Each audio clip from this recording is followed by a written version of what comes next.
Jimmy Neutron, a popular 3D animated TV series produced by Nickelodeon, airing from 2002 to 2006. It was originally a sequel to the 2001 film of a similar title, Jimmy Neutron, Boy Genius. Now, this series stars, as you may have guessed, Jimmy Neutron, the boy genius who always has to make some sort of invention to solve a minor inconvenience that he experiences being a 10-year-old child in the fictional town of Retroville.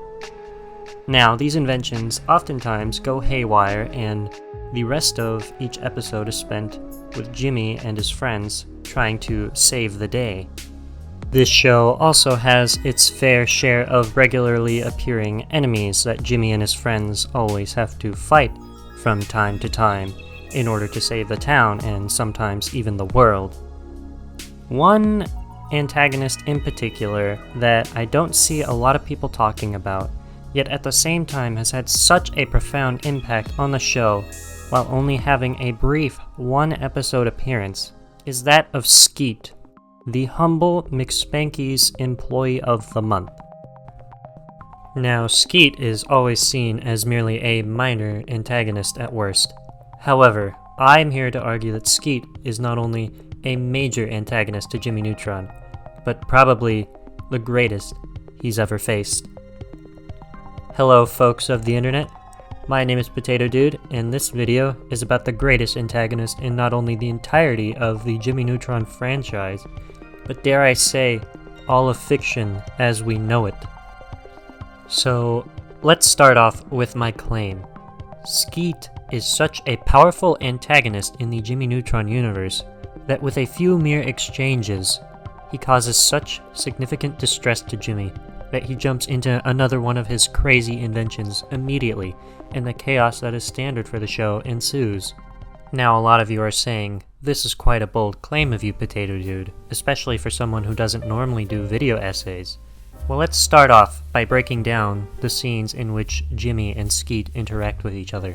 Now, in our first exchange after Jimmy and his friends Carl and Sheen are both hired to work at McSpanky's, Skeet comes up to Jimmy, asking him why he isn't recording store purchases into the register, as Jimmy is merely calculating the prices, tax, and change of each order in his head.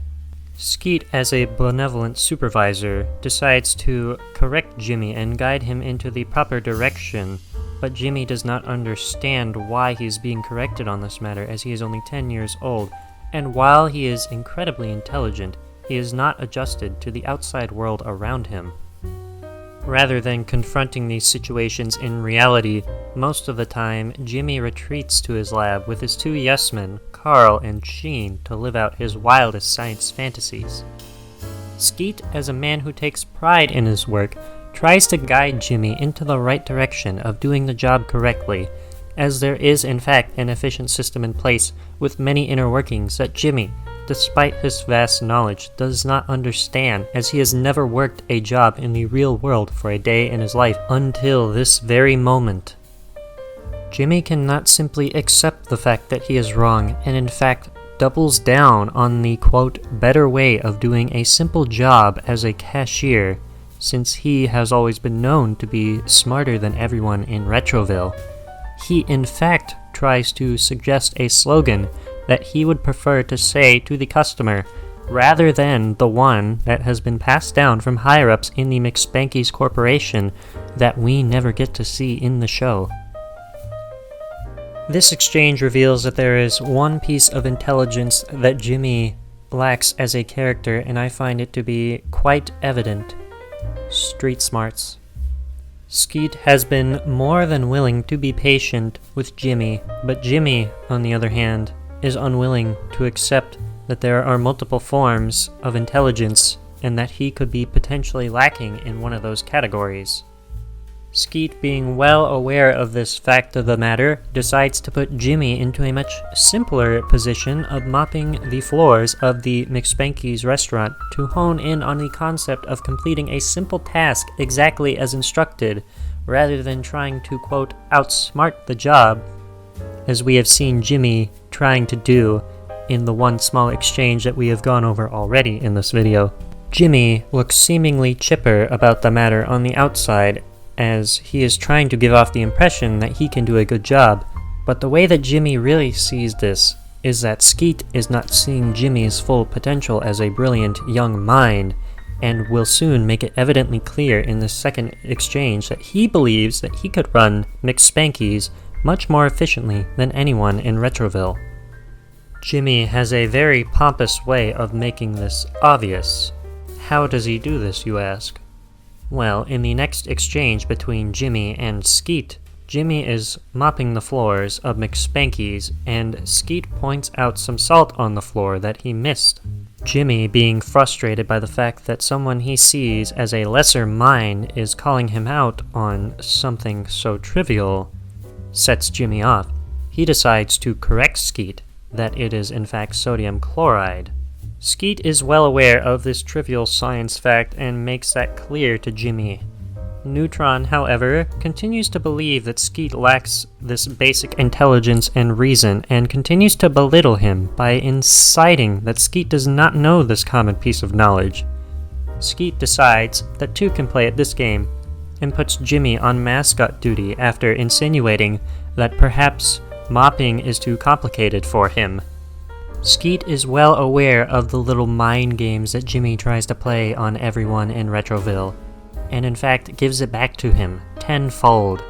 It gives Jimmy a taste of reality that he does not like. Jimmy cannot simply accept this reality, that he does not understand the world as much as he thinks he does. Skeet's words trouble Jimmy.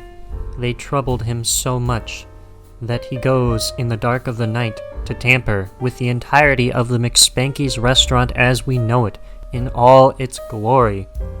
He completely removes the needs for employees at the restaurant altogether. Now, this quote, new and improved McSpanky's operates according to Jimmy's little plan, and Skeet is in disbelief that Jimmy Neutron did all this simply to spite him. Jimmy Neutron did this out of spite for someone who is only trying to guide him in the proper direction. This is the foundation of my argument for this entire video. Now, the rest of the episode plays out like a typical Jimmy Neutron episode where something goes wrong and Jimmy and his friends have to perform damage control as his invention goes out of control. What makes this episode so significant to my argument in this video is that Skeet could have been any one of us. We could have all looked upon someone like Jimmy and thought that maybe we could guide him to a better life with proper connections and relationships that will last a lifetime and be meaningful. Jimmy, however, is too caught up in his own ego to accept the reality that he does not understand everything. He doubles down in his ways out of spite, rather than accepting the reality that if he continues down this path, he will live an accomplished, but also simultaneously sad and lonely life. Skeet's words continue to haunt Jimmy even after this episode, as he continues his usual antics. Jimmy continues his shenanigans because he knows that while he is a man of science that can manipulate space and time at his very whim, he will never be able to push the buttons with the pictures of food on them. He may be able to win one Nobel Prize after the other, but he will never be able to say salt.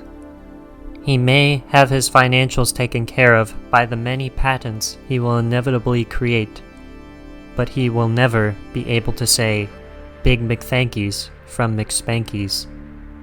The smartest individual in all of fiction is brought to shambles by a mere fast food employee who is more than meets the eye. Folks, this is why Skeet, the employee of the month at McSpanky's, is the most significant antagonist of all time, because he is the catalyst for the continuous episodic nature of Jimmy Neutron that time and time again cause chaos and destruction because of Jimmy's ego and refusal to accept the reality that you can refer to sodium chloride as salt. Thank you for joining me on this deep dive into the lore and analysis of the most powerful force in all of fiction, reality, or as it is better known in the world of Jimmy Neutron, Skeet. I hope you will tune in again if I decide to make a meme-like video essay analysis of something that I think is absolutely hilarious. Make sure to leave a like and subscribe if you want to stick around for any future animations that I make, because that is primarily what I do on this channel. But who knows, maybe I'll make another one of these videos in the future.